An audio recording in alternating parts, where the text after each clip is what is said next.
Hello दोस्तों, मेरे channel पे फिर से आपका स्वागत है। आज हम जानेंगे to save amount in building construction. अगर हम बिल्डिंग बना रहे हैं उन लोगों के लिए ये वीडियो खास करके ज़्यादा फ़ायदेमंद होगा जो मकान बना रहे हैं।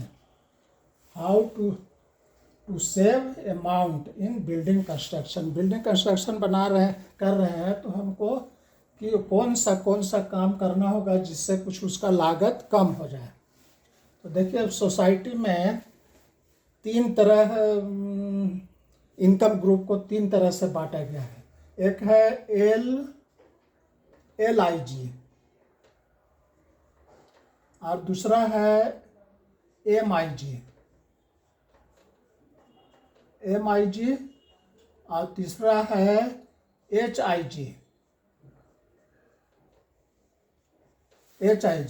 Lower income group, MIG middle income group और HIG हो गया high income group.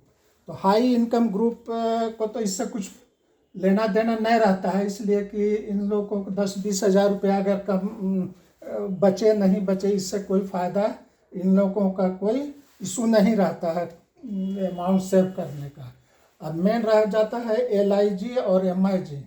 Lower income group वाले जो लोग हैं उन लोग चाहते हैं कि हम मकान बना रहे हैं तो अगर 5,000 रुपया भी अगर उन लोगों को सेव हो जाता है तो बहुत बड़ी बात है।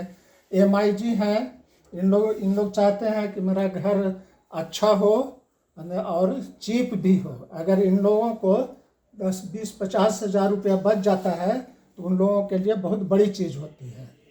तो ये हम लोग कैसे बनाए जिससे कि कुछ हम लोगों का अमाउंट कम आ जाए।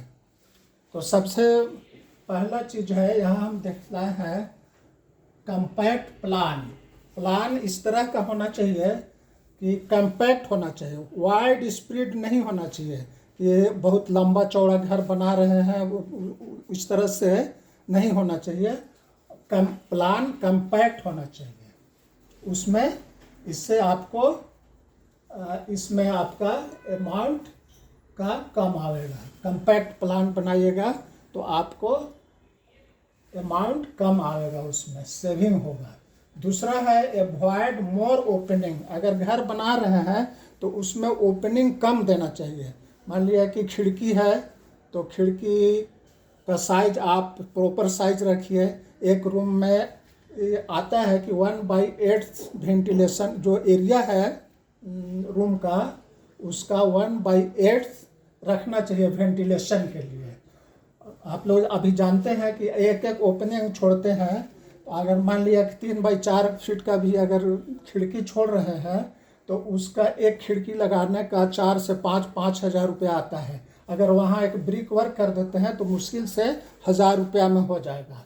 इस तरह से आप सेविंग कर सकते हैं। ओपनिंग कम दीजिए, घर में ओपनिंग कम कीजिए, उससे आपका प्राइवेसी भी मेंटेन रहता है कम ओपनिंग देने से। तीसरा है अवॉइड लार्ज रूम।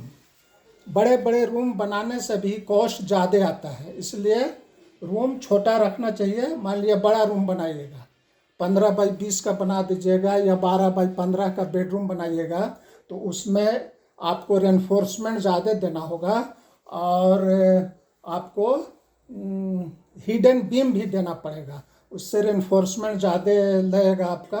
और आजकल जान ही रहे हैं रेनफोर्समेंट का रोड का क्या प्राइस हो गया है, इसलिए उससे भी कॉस्ट ज़्यादा होगा। इसलिए रूम को अपने जो स्टैंडर्ड साइज है, जैसे मान लिया कि अब बेडरूम है तो मिडिल क्लास के लिए आप 10 फीट बाई 12 फीट का रूम बनाते हैं तो स्टैंडर्ड साइज में आता है वो बेडरूम। इसलिए बड़ा रूम नहीं बनाना चाहिए। बड़ा मिडिल क्लास वालों के लिए हम बोल रहे हैं, मिडिल क्लास या जो लोअर इनकम ग्रुप वाले लोग हैं उन लोगों के लिए 10x12 फीट का रूम बहुत अच्छा होता है।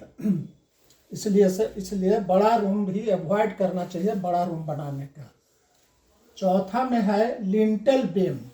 देखिए, अगर आपका फ्रेम स्ट्रक्चर है तो अभी चारों तरफ, दीवार के चारों तरफ लिंटल बीम देने की ज़रूरत नहीं है। हाँ, अगर वॉल बियरिंग लोड है, वॉल बियरिंग अगर यह है लोड, तो उसमें आप दे सकते हैं। लेकिन आपका फ्रेम स्ट्रक्चर है तो आप सिर्फ जो दरवाज़ा और खिड़की का जो ओपनिंग है वहाँ पर सिर्फ आप लिंटल बीम दे सकते हैं, देना चाहिए। इसलिए कि इसके ऊपर मान लीजिए 7 फीट ये है, दरवाज़ा का हाइट है, फिर 6 इंच ये दीजिए, 7.5 फीट हो गया। 7.5 फीट के बाद आप मान लिया कि 10 फीट हाइट रखते हैं, 10 फीट हाइट रखते हैं इसका, तो फिर आप रूफ बीम दीजिएगा 1 फीट, 1 फीट रूफ बीम दे दीजिएगा इसमें। तो फिर बचता कितना है? मुश्किल से आपका 1.5 फीट बचता है इसमें। और ऐसे भी आप जो फ्रेम स्ट्रक्चर जो बिल्डिंग है उसका तो लोड पूरा इस बीम पे आएगा और बीम ट्रांसफ़र कर देगा कॉलम पर, इसलिए इस पर तो लोड आवेगा नहीं। इसका जो सेल्फ लोड है वही सिर्फ यहाँ पे आवेगा, अभी इसको इधर ट्रांसफ़र कर देगा। और यहाँ से यहाँ क्रैक जो आता है जनरली सिर्फ यहीं पे आता है। अगर ये हुआ लोड बियरिंग वाल हुआ तो क्रैक सिर्फ यहाँ पर आएगा इस तरह से, अगर लिंटल बीम नहीं देते हैं तब। लेकिन यहाँ लिंटल बीम दे दीजिएगा तो क्रैक का प्रॉब्लम ख़त्म हो जाएगा और इसमें बहुत बड़ा अमाउंट आपका सेव होगा। इसलिए अगर आप फ्रेम स्ट्रक्चर बिल्डिंग बना रहे हैं तो आप यहाँ पर सिर्फ ओपनिंग जो है, ओपनिंग पर सिर्फ आप लिंटल बीम दीजिए। और इसका कंसेप्ट भी है, पहले कंसेप्ट ये था कि लिंटल सिर्फ ओपनिंग पे दिया जाता है। इसमें आप इस तरह से करेंगे तो आपका बहुत बड़ा अमाउंट आपका सेविंग होगा। और दूसरा चीज़ कि आप इसमें एक और ये है कि आप जैसे सपोज कीजिए कि 3 फीट दरवाज़ा या खिड़की की चौड़ाई 3 फीट है, तो आप इसको पहले ढलवा लीजिए।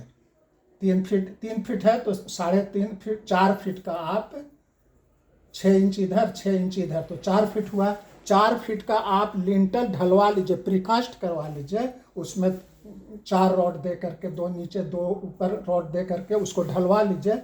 अब जब आपका ब्रिक वर्क यहाँ तक पहुँचे तो आप इसको उस पर रख करके फिर आप जोड़ाई करवा सकते हैं। इससे आपका काम भी जल्दी होगा और सेविंग भी होगा। 5वां है avoid opening in corridor. Corridor में आप ओपनिंग नहीं छोड़ना चाहिए। इससे भी आप जब देख रहे हैं ओपनिंग, अवॉइड ओपनिंग अगर ज़्यादा रहेगा तो आपका कॉस्ट ज़्यादा आएगा। इसलिए ई वाला हम आपको ये बतला रहे हैं कि avoid opening in corridor. Corridor में ओपनिंग का कोई मकसद नहीं है, कोई पर्पस नहीं है। इससे अगर बेडरूम में कॉरिडोर में छोड़ देते हैं, बेडरूम में अगर ओपनिंग, तो इससे आपका प्राइवेसी भी ख़त्म होगा। इसलिए इससे बचना चाहिए। तो उम्मीद है ये जानकारी आपको अच्छी लगी होगी। और इस तरह से आप अगर बिल्डिंग बनवा रहे हैं तो आप MIG हैं, मतलब मिडिल इनकम ग्रुप के हैं, या LIG हैं, लोअर इनकम ग्रुप के हैं, तो इससे आप अपना अमाउंट कुछ सेव कर सकते हैं। HIG वालों का तो कोई नहीं है, कोई अमाउंट इशू नहीं रहता है, इसलिए उनके आप लोग इसको बचा सकते हैं, सेव कर सकते हैं। आपको अगर वीडियो अच्छा लगे तो आप इसे लाइक करें और सब्सक्राइब करें। धन्यवाद।